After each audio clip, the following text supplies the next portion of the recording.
À la une d'Entrée libre, un film très émouvant sur l'incroyable destin du clown Chocolat et le succès qu'il va rencontrer avec son comparse, le clown blanc, dans le Paris de la Belle Époque. C'est Omar Sy et James Thierret qui en donnent une belle interprétation dans Chocolat, sous la direction de Roch Dizem.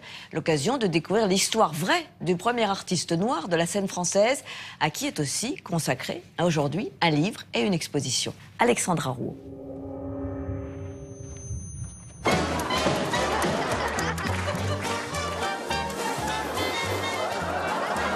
Il y a de la folie dans votre duo. Messieurs, Paris vous attend. Chocolat, c'est une histoire vraie, celle du premier clown noir né esclave à Cuba et devenu une véritable star avec le clown blanc Foutit dans le Paris de la Belle Époque. Une histoire jusqu'ici totalement oubliée, révélée par l'historien Gérard Noiriel dans une biographie parue en 2012. Elle est aujourd'hui adaptée au cinéma par Roch Dizem. Une plaque commémorative a été posée à Paris par la mère Anne Hidalgo. Une exposition démarre à la Maison des Métallos. Et même un documentaire de Judith Sibony sera diffusé à la télévision. Après 100 ans d'oubli, le clown Chocolat repasse de l'ombre à la lumière dans la peau d'Omar Sy. Depuis que tu fais le joli cœur avec Camille, t'es plus dedans. Avec moi. Il y a plusieurs raisons pour accepter ce film-là. Il y a plusieurs raisons. Les premières, c'est rendre hommage à cet homme-là. À cet homme-là, réparer une forme d'injustice. Il y a aussi parler du duo, à qui on doit beaucoup aussi.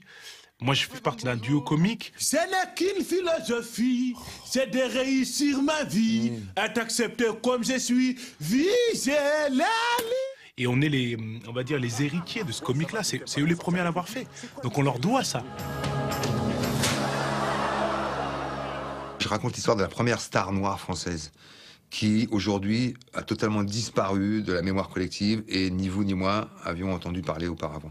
Qui est considéré comme un grand artiste, comme un grand clown, mais l'homme, lui, est totalement occulté et décrit sous des traits simiesques. Vous faites de moi une attraction, un animal de foire.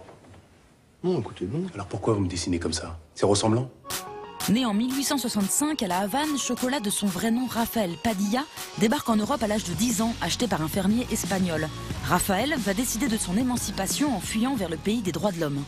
Il a été victime de sévices de la part des paysans et il s'est enfui. Il s'est enfui, il a trouvé du travail comme pour porter les instruments du clown. C'est tout ce qu'il faisait au départ. Et ce clown, qui était très connu en Europe, qui s'appelait Tony Grice, c'était un Anglais, est venu à Paris. Et puis 2 ans après, c'est le succès phénoménal. Chocolat, premier clown noir, mais surtout membre du premier duo comique, celui qu'il forme pendant 10 ans avec le clown blanc Foutit. Je m'appelle Georges Foutit. Peut-être que tu me connais, je suis clown. Je cherche quelqu'un comme toi, quelqu'un pour renouveler mon numéro. La rencontre avec Foutit a relancé sa carrière et lui a donné une expansion extraordinaire. Enfin, on n'a pas idée. Il a joué devant le fils de Louis-Philippe, devant les ministres de la République, chez les Rothschild, etc. Enfin, ils ont une envergure dans le monde, dans le parisien de l'époque, extraordinaire grâce à cette alliance entre Foutit et Chocolat. Jamais un noir n'a été aussi célèbre que toi, Chocolat. Il y avait un malaise parce que leur numéro était une satire de la société de l'époque. Mais le malaise, il venait du rire du public, parce que le public venait rire au premier degré. Je comprends comme ça, dans une espèce de schizophrénie où le clown guignol, on va dire entre guillemets, est accepté, et même un peu fascinant, parce que par les nouveautés qu'il amène, une énergie différente, un sourire différent, une manière de bouger différente. Mais l'homme a souffert parce que l'homme n'a pas été reconnu.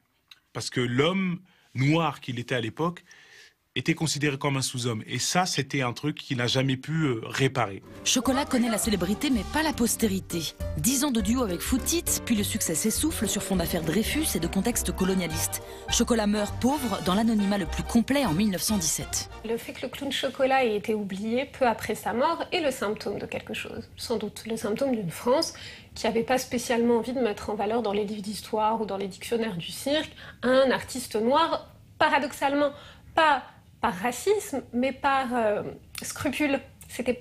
On se dit soudain, peut-être qu'en fait, c'était pas bien de rire d'un clown noir. Donc voilà, je pense que ça a joué dans son oubli. Un oubli qui sera, on le souhaite, réparé par le cinéma. Mais surtout l'occasion de se poser la question. En 100 ans, la France a-t-elle vraiment évolué? Omar Sy s'impose dans le rôle de Chocolat par son talent, évidemment, mais pas que. Si on est un peu plus lucide, de toute façon, on n'a pas d'autre choix qu'Omar Sy. C'est en ça qu'il y a encore des progrès à faire. C'est-à-dire que Idéalement, il aurait fallu que je puisse hésiter entre 3-4 acteurs. Or, le seul qui puisse interpréter ce rôle pour des raisons économiques qu'impose un projet comme celui-là, c'est Omar. Et ça, il ne faut pas se leurrer. Il faut que dans les années à venir, on puisse avoir un peu plus de choix. Il faut arrêter les exceptions. Comme je suis le seul, on va plutôt regarder... Alors, qu'est-ce que ça a en lien avec votre condition de noir en France, de choisir tel ou tel film ou de parler de tel ou tel sujet? Si on était plusieurs, on poserait moins la question, je crois. Ça aiderait aussi à amener le débat ailleurs, je crois. Stop, n'importe quoi. Tu crées pas de situation.